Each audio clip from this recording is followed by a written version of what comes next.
चलिए स्टार्ट करते हैं। Cash flow statement. Cash flow statement is a very important chapter for CBSE and ISC board. पहले तो समझते हैं what is the mean of cash flow statement. देखिए company क्या का पता लगाने वाली है यहाँ पर। कंपनी को कैश फ्लो किन किन एक्टिविटीज से हो रहा है। कंपनी की तीन मेजर एक्टिविटीज हैं जिनके थ्रू वो कैश फ्लो करती है। पहली एक्टिविटी का नाम है ऑपरेटिंग एक्टिविटी।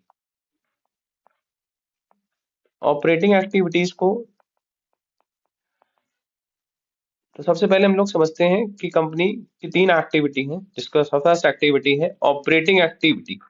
ऑपरेटिंग एक्टिविटीज का मतलब होता है कंपनी का जो मेन बिजनेस है उससे जो कंपनी पैसा जनरेट कर रही है उसके थ्रू कंपनी कितना कैश फ्लो कर रही है। कैश फ्लो का मतलब होता है इनफ्लो या आउटफ्लो, पैसा आ रहा है या वो खर्च कर रही है उस एक्टिविटी पे। तो ऑपरेटिंग एक्टिविटी देखा जाए तो सिंपल टर्म में बोल सकते हैं कि cash flow from business activity, जो उसके मेन बिजनेस है। Cash flow from business activity जो उसका मेन कोर बिजनेस है उसका। जैसे आपका कोर बिजनेस है ट्रेडिंग करना, वेब, तो वो कोर बिजनेस हुआ। तो कोर बिजनेस से जो आप पैसा कमाते हैं उसे कहते हैं ऑपरेटिंग एक्टिविटी, जिसको बिजनेस एक्टिविटी भी बोला जाता है। यानी जो कंपनी बिजनेस कर रही है उससे जो पैसा जनरेट करती है वो ऑपरेटिंग एक्टिविटी है। लेट्स से गुड्स परचेज करना, गुड्स सेल करना, एम्प्लॉयज को पेमेंट देना, ये सब क्या है, ऑपरेटिंग एक्टिविटीज है। तो ये सारे खर्चे जो हमने बिजनेस को रन करते समय किए हैं, like purchase of goods, payment of business expense, तो इसमें सिर्फ बिजनेस से रिलेटेड चीजें आती हैं। अब उससे अगर हमने पैसा जनरेट किया है तो वो ऑपरेटिंग एक्टिविटी का पार्ट है। सेल ऑफ गुड्स, अगर आपका कोई बिजनेस है उससे पैसा आप जनरेट कर रहे हैं तो ये ऑपरेटिंग एक्टिविटी है। ओके, तो फर्स्ट एक्टिविटी हम लोग समझ चुके हैं। सेकंड एक्टिविटी जो होती है बिजनेस की वो होती है इन्वेस्टिंग। इन्वेस्टिंग एक्टिविटी के बारे में हम लोग पहले जानते हैं। इन्वेस्टिंग का मतलब होता है कि कंपनी ने कहाँ कहाँ पर पैसा इन्वेस्ट कर रखा है। तो वो इन्वेस्टमेंट कहाँ कहाँ करती है, कंपनी इन्वेस्ट करती है नॉन करंट एसेट्स में। तो नॉर्मली इन्वेस्टिंग एक्टिविटी जो की जाती है वो कंपनी करती है नॉन करंट एसेट्स में। अब जैसे हम लोगों ने बताया था, जैसे मेरे प्रीवियस वीडियो में नॉन करंट एसेट्स के बारे में बताया जाएगा। तो नॉन करंट एसेट्स में एक्चुअली होता क्या क्या है, वो एसेट्स जो कंपनी एक साल से ज्यादा के लिए होल्ड करती है उसे कहते हैं नॉन करंट एसेट्स। तो नॉन करंट एसेट्स, तो इन्वेस्टिंग एक्टिविटी में क्या आता है एक्चुअली में, purchase and sale of non current assets. इसमें सिर्फ नॉन करंट एसेट्स को ही काउंट किया जाता है। इन्वेस्ट, लाइक कंपनी ने लैंड बाय करी और मान लो लैंड बाय करा, मशीन बाय की, ये क्यों करती है, इन्वेस्ट करती है। ठीक है, लैंड बाय की, मशीन बाय की, प्रॉपर्टी बाय करी, तो बाय और उसके बाद उसने बेची भी, सोल्ड भी की इन्हीं चीजों को, या कहीं पर इन्वेस्टमेंट किया, तो भी वो इन्वेस्टिंग एक्टिविटी का पार्ट माना जाता है। तो इन्वेस्टमेंट से जो पैसा आता है या buy and sold of non current assets, ये सब इन्वेस्टिंग एक्टिविटीज का पार्ट है। इससे जो पैसा आता है वो भी, हम कहीं पर लैंड खरीदते हैं उसके बदले हमें क्या मिलता है, रेंट। हो सकता है उस लैंड को हमने किराए पर उठा दिया तो उससे जो रेंट रिसीव होगा वो भी इन्वेस्टिंग एक्टिविटी का पास होगा। हमने कहीं पर इन्वेस्ट किया, उससे इन्वेस्टमेंट से हमको क्या मिल सकता है, अगर हमने किसी बैंक में इन्वेस्ट किया तो इससे इंटरेस्ट रिसीव हो सकता है, वो भी इन्वेस्टिंग एक्टिविटी का पार्ट है। कहीं पर हमने शेयर्स खरीद रखे हैं, उससे जो हमको डिविडेंड मिलेगा, तो शेयर्स खरीदना ही इन्वेस्टमेंट होता है। उससे जो इन्वेस्टमेंट से जो पैसा आ रहा है, कहीं पर इन्वेस्ट करते हैं ना, उसके बदले हमें जो पैसा आता है उसे भी इन्वेस्टिंग एक्टिविटी का पार्ट माना जाता है। तो rent receive, interest receive, dividend receive, तो जब हम इन्वेस्ट कर रहे हैं उससे जो पैसा आ रहा है वो भी इन्वेस्टिंग एक्टिविटीज का पार्ट है। तो सेकंड एक्टिविटीज को बहुत आसानी से समझा जा सकता है। तो अब हम लोग समझते हैं थर्ड एक्टिविटी पे आते हैं। तो थर्ड एक्टिविटी है फाइनेंसिंग एक्टिविटी। फाइनेंसिंग एक्टिविटी इसको समझते हैं। तो फाइनेंसिंग एक्टिविटी को समझने के लिए हमें समझना होगा कंपनी को क्या रिक्वायरमेंट रहती है, रिक्वायरमेंट ऑफ फंड। तो वो क्या इशू करती है, तो जब भी कंपनी को रिक्वायरमेंट ऑफ फंड करती है तो उसे फाइनेंस की जरूरत पड़ती है। तो फाइनेंस की जरूरत पड़ती है तो वो क्या इशू करती है, इशू करती है शेयर्स, शेयर इशू करती है, डिबेंचर्स इशू करती है, बैंक लोन लेती है। तो ये फाइनेंसिंग एक्टिविटी है। कहीं से बोरो करती है, बोरोइंग। तो बोरिंग्स किसी भी टाइप का बोरिंग्स है या फंड है, जब भी वो लेती है उसके बदले उसे क्या पे करना पड़ता है। जैसे शेयर्स इशू करती है तो शेयर्स के बदले क्या पे करना पड़ता है, डिविडेंड पे करना पड़ता है। अगर हम किसी को शेयर इशू करते हैं तो उसके बदले हमने फाइनेंशियल, उसका एक्सपेंस क्या होता है कंपनी का, डिविडेंड पेड। डिबेंचर इशू करते हैं तो उसके बदले हमें क्या पे करना पड़ता है, इंटरेस्ट पे करना पड़ता है। तो ये सब फाइनेंसिंग एक्टिविटीज का पार्ट है। यानी हम फाइनेंसिंग के थ्रू जो पैसा ले रहे हैं वो भी हमारी फाइनेंसिंग एक्टिविटी है। शेयर इशू कर रहे हैं, डिबेंचर इशू कर रहे हैं, बैंक से लोन ले रहे हैं, ये भी फाइनेंसिंग एक्टिविटी है। उसके बदले हम उनको जो पे कर रहे हैं वो भी फाइनेंसिंग एक्टिविटी है। तीसरा, जब टाइम आ जाता है तो उस डिबेंचर का हमको रिडेम्पशन करना पड़ता है, पेमेंट करना पड़ता है, that is called redemption of debenture. तो उसका पेमेंट करना पड़ता है। तो ये रिडेम्पशन ऑफ डिबेंचर भी क्या है, फाइनेंसिंग एक्टिविटी है। अगर हमको एक्स्ट्रा पेमेंट भी करना पड़ता है तो प्रीमियम और रिडेम्पशन, ये भी क्या है, फाइनेंसिंग एक्टिविटी है। तो जब भी डिबेंचर, प्रेफरेंस शेयर्स, शेयर्स से रिलेटेड कोई भी ट्रांजेक्शन होगा, तो कोई भी transaction, any transaction relating to this, relating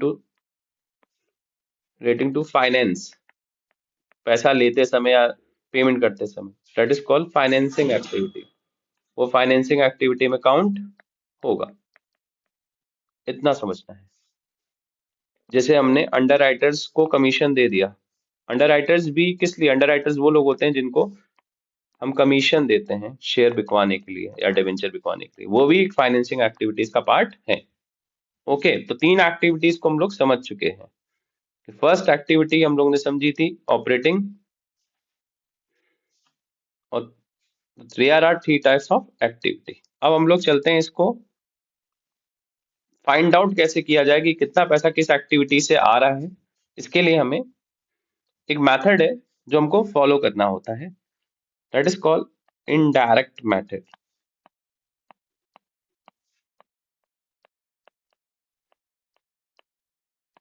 हमारे सिलेबस में इनडायरेक्ट मेथड ही है जो हम लोग को करना है किसी भी एक्टिविटी को निकालने के लिए। ठीक है, तो इनडायरेक्ट मेथड नॉर्मली जो निकाला जाता है वो ऑपरेटिंग एक्टिविटीज से जो कैश फ्लो हो रहा है उसके लिए। तो हम लोग इनडायरेक्ट मेथड का यूज करते हैं, कैश फ्लो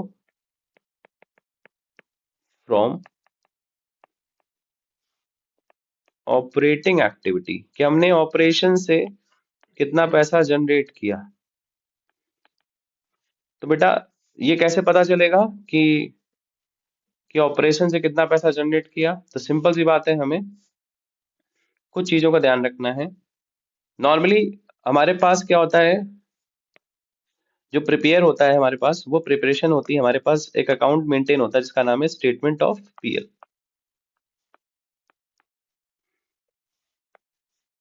ठीक है, जिसको, तो स्टेटमेंट ऑफ पीएल अकाउंट से हमें क्या करना है, किस प्रॉफिट से हमें वो एक्सपेंसेस हटाने हैं या वो चीज हटानी है जो ऑपरेटिंग एक्टिविटी का पार्ट नहीं थी। तो उसमें वो सारी चीजें ऐड कर देनी है जिसकी वजह से प्रॉफिट रिड्यूस हुआ है। ठीक है, जिसकी वजह से प्रॉफिट रिड्यूस हुआ है वो सारी चीजें ऐड ऑन करनी होंगी, क्योंकि प्रॉफिट, क्योंकि ये स्टेटमेंट ऑफ पीएल है, ये एक्चुअली जो बैलेंस शीट में दिख रहा है इसमें सारी चीजें एडजस्ट हो चुकी हैं। तो मैं इस करंट ईयर में तुमने ऑपरेटिंग प्रॉफिट कितना जनरेट किया, हमें ये निकालना पड़ेगा। तो ऑपरेटिंग प्रॉफिट निकालने के लिए हमें बैक वर्किंग करनी पड़ती है। तो सबसे पहले हमें इसमें निकालना होता है नेट प्रॉफिट बिफोर टैक्स। ठीक है, तो सबसे पहले हमें नेट प्रॉफिट बिफोर टैक्स पता करना होगा। इसके लिए हमें बैलेंस शीट में जाना होगा, देखना होगा सरप्लस। सबसे पहले सरप्लस देखना होगा। तो सबसे पहले नेट प्रॉफिट बिफोर टैक्स निकाला जाता है, ठीक, जो कि बैलेंस शीट्स तुम्हारे क्वेश्चन में जो दे रखी होगी इसके नोट्स टू अकाउंट्स में स्टेटमेंट ऑफ पीएल में जाके चेक करोगे। सबसे पहला पॉइंट, हमें वहां से प्रॉफिट उठाना है। किस साल तुमने इतना प्रॉफिट कमाया, तो उसके लिए हमें सबसे पहले डिफरेंस करना पड़ेगा सरप्लस का। Difference in surplus. Difference in surplus का मतलब क्या है कि हमें प्रीवियस ईयर में कितना सरप्लस था और इस साल कितना सरप्लस है देखना होगा, कंपैरिजन करना होगा। तो नॉर्मल सी बात है, हम इसमें क्या करेंगे, डिफरेंस करेंगे इन सरप्लस का। ठीक, कि मान लेते हैं कि यहीं पर मान लेते हैं कि 2024 में तुम्हारा प्रॉफिट था 1 लाख और 2025 में वो बढ़ के कितना हो गया है 1,20,000। तो यहाँ पर मान के चलेंगे कि पिछले साल 1 लाख था, इस साल 1,20 हो गया, यानी मान लेते हैं कि जो डिफरेंस है सरप्लस का वो कितना होगा दोनों के बीच में। डिफरेंस कितने पैसे पता चलेगा, तो करंट ईयर से प्रीवियस ईयर डिडक्ट कर दो। तो करंट ईयर तुम्हारा 2025 है जो कि 1,20,000 है, और प्रीवियस ईयर 2024 है यानी 1 लाख है। तो कितना लिखोगे यहाँ पर 20,000 रुपीज लिख देंगे। सबसे पहला स्टेप यही करना है आपको, जाके कैश फ्लो स्टेटमेंट में पता लगाना है कि सरप्लस के बीच में डिफरेंस कितना है। पॉजिटिव डिफरेंस है तो साइन पॉजिटिव का ही आएगा। ओके, सेकंड पार्ट, हमें देखना होगा कहीं जनरल रिजर्व तो बढ़ी नहीं है, क्योंकि जनरल रिजर्व बढ़ने का मतलब है कि तुमने इस साल का प्रॉफिट उस जनरल रिजर्व में डाला है। अगर जनरल रिजर्व बड़ी दिख रही है इसका मतलब है तुमने वो प्रॉफिट इससे निकाला होगा। जो भी चीज तुमने प्रॉफिट से निकाली है वो सब ऐड बैक करनी पड़ेगी, जनरल रिजर्व ऐड होगी। ठीक है, तभी ऐड होगी जब वो इंक्रीज होगी। लेट से मान लो 2024 में जनरल रिजर्व दे रखी थी 80,000 की, 2025 में जो जनरल रिजर्व देख रहे हो आप बैलेंस शीट में वो दिख रही है 90,000 की। इसका मतलब है ये 24 से 90 कैसे हो गया, यानी इस साल के तुमने प्रॉफिट से कुछ पैसा जनरल रिजर्व में डाला जरूर है। क्योंकि हमें रियल प्रॉफिट पता करना है ऑपरेटिंग का, तो हमें ये जो ऐड हुआ है, जो बड़ा है जनरल रिजर्व 80 से 90 हो चुका है, जो ये बड़ा है कितना बड़ा है, तो क्या कर देंगे हम लोग 90,000 माइनस 80,000, तो बड़ा हुआ जनरल रिजर्व पता चल जाएगा। ओके, ध्यान रखिएगा तब बढ़ा होगा तो ही लिखेंगे, अदरवाइज नहीं, क्योंकि घटा होगा तो प्रॉफिट से आपने निकाला ही नहीं है तो फिर उसको ऐड करने की जरूरत ही नहीं है। ठीक, एनी डाउट? ठीक है, नेक्स्ट टॉपिक पे आते हैं हम लोग। इसमें और क्या क्या प्रॉफिट से कट चुका होगा वो ऐड बैक करेंगे। सेकंड होता है बेटा प्रपोज डिविडेंड।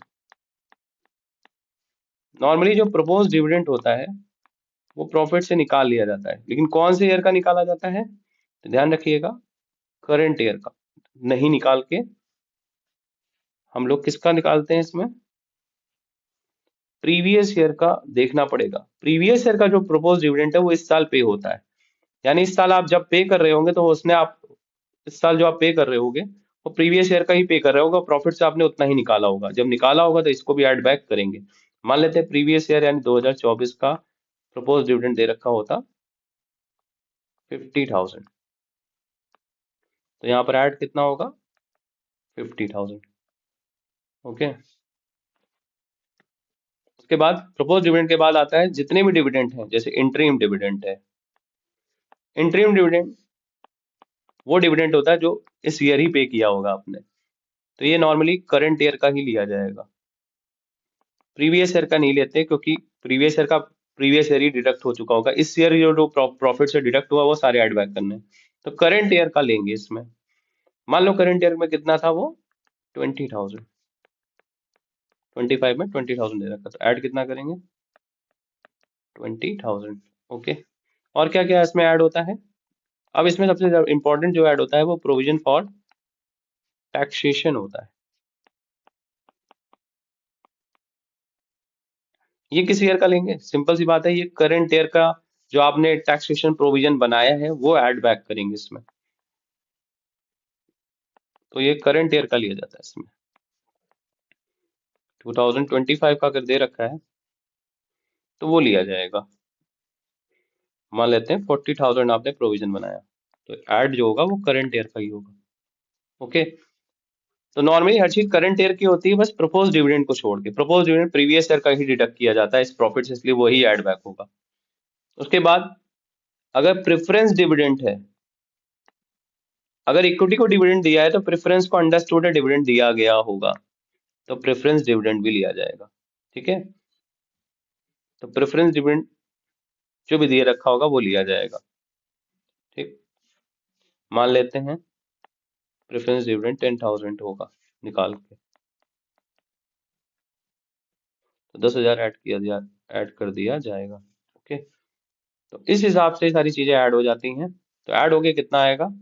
50, 20, 40, टोटल आ जाएगा 1,20,000। अब इससे माइनस क्या क्या होता है वो भी देख लेते हैं। हाँ, जब हम वो जो प्रॉफिट से हटाया है वो हम ऐड बैक करते हैं, तो हम कुछ चीजें इनकम में ऐड हुई होंगी जो कि बिजनेस की नहीं है, वो हटा देंगे। Let's say refund of tax, ये हटा दिया जाएगा। मान लेते हैं रिफंड ऑफ टैक्स, मान लेते हैं कि 110,000 का है। ओके, मान लेते हैं कि कोई एक्स्ट्राऑर्डिनरी क्लेम जो प्रॉफिट में शामिल हो गया होगा जो कि बिजनेस का नहीं था, वो हटा देंगे। क्लेम एक्स्ट्राऑर्डिनरी, एक्स्ट्राऑर्डिनरी मतलब भूकंप भूकंप की वजह से कोई भी क्लेम मिला, इंश्योरेंस मिला, ये हटा देंगे। मान लेते हैं ये भी कितना दे रखा है, ये 20,000 है, तो ये दोनों चीजें माइनस हो जाएंगी, तो बचेगा कितना? तो 120 में 10 चले गए, ये 20 चले गए, 30 चले गए, तो actually net profit before tax आ जाएगा तुम्हारा 90,000। That is called net profit before tax. Okay, इस तरीके से हम लोग नेट प्रॉफिट बिफोर टैक्स निकाल लेते हैं। तो अब हम लोग जो एक्चुअली ये वर्किंग नोट का पार्ट है कैश फ्लो का, तो इसको वर्किंग नोट में ही दिखाएंगे। That is called working note number 1। अब हम लोग